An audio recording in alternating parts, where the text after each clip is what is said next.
ছবি দেখাবো আপনাদের। পথের দাবিতে পথ অবরোধ কেন জানেন? দেখুন ছবিটা দেখাচ্ছে। অবরোধ করছেন সেখানকার ব্যবসায়ীরা, সেখানকার মানুষজন। তার কারণ 7 মাস আগে রাস্তার পিচ তোলা হয়েছিল, রাস্তা তৈরি হবে। ঠিকাদার সংস্থা জানিয়েছিল যে 1-1.5 মাসের মধ্যে রাস্তা হবে, কিন্তু 7-8 মাস হয়ে গেছে, এখনো পর্যন্ত রাস্তা হয়নি। স্বাভাবিকভাবেই তো বিক্ষোভ দেখাবেন। এবং ব্যবসায়ীরা কি বলছেন শোনাবো প্রথমে। বহুদিন থেকে প্রায় 7-8 মাস রাস্তাটা পিচটা তুলে দিয়েছে। পিচটা তুলে দেওয়ার জন্য আমাদেরকে বললো যে 1-1.5 মাসের মধ্যে পিচ মার্বেল মানে পাট পিচ হয়ে যাবে। পিচটা মোটেই করছে না। কন্ট্রাক্টরকে জানাচ্ছি যে ধুলোয় ব্যবসা করা যাচ্ছে না, এখানে এত ক্ষতি হচ্ছে দোকানদারগুলো, মানে বলা যাবে না এত ক্ষতি। সেদিন একটা অ্যাক্সিডেন্টও হলো। বারবার জানাচ্ছি যে আমাদেরকে ড্রেন করে দাও, রাস্তা করে দাও। রাস্তার জন্য যে কন্ট্রাক্টর আছে তার কাছে আবেদন জানানো যে আমাদের রাস্তাটা যেমন ড্রেন আর রাস্তাটা যেমন হয়ে যায়। ওই জন্য জয়রামবাড়ি থেকে একদম ব্রিটির পরে যেমনি জয়রামবাড়ি ড্রেন হয়েছে, সেই ড্রেনটা এখানকার মানুষ চাই। কন্ট্রাক্টরকে কালকে জানানো হয়েছিল, সে আসেনি। ওই জন্য আমাদের পথ অবরোধ আজকে করা হয়েছে। শুনলেন ব্যবসায়ীরা কি বলছেন। 2 কিলোমিটারের রাস্তা 7-8 মাস ধরে পিচ তোলা হলেও রাস্তা তৈরি হয়নি। সরাসরি চলে যাব, দেবব্রত রয়েছে আমার সঙ্গে, দেবব্রতর সঙ্গে কথা বলবো।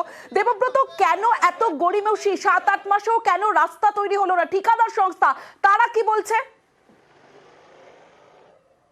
একেবারে দেখো, এই বিষয়ে ঠিকাদার সংস্থা মুখ খুলতে রাজি হয়নি। তবে তোমাকে জানাবো যে বাঁকুড়া জেলার বাঁকাদহ থেকে জয়রামবাটি পর্যন্ত প্রায় 30 কিলোমিটার রাস্তা। এই রাস্তা দীর্ঘদিন ধরে ভগ্নপ্রায় ছিল। এলাকার মানুষ বারংবার অভিযোগ করছিল যে রাস্তা যাতে সংস্কার করে সরকার। পূর্ত দপ্তরের পক্ষ থেকে সেই রাস্তা সংস্কার করার জন্য একটি সংস্থাকে বরাদ দেওয়া হয়, এরপর তারা কাজে লাগে।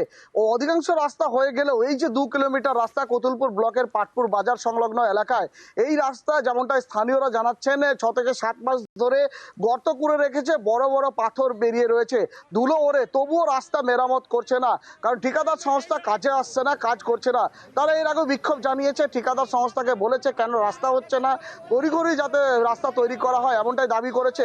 তবুও তাদের কথা শোনা হয়নি। বাধ্য হয়ে আজ সকাল থেকেই কিন্তু একেবারে তুমুল বিক্ষোভে ফেটে পড়ে এলাকার সাধারণ মানুষ এবং বাজার যে কমিটির যে লোকজন রয়েছে তারা। তাদের দাবি অবিলম্বে এই রাস্তা মেরামত করা হোক, কারণ এই রাস্তা দিয়ে জীবনের ঝুঁকি নিয়ে পারাপার করতে হচ্ছে।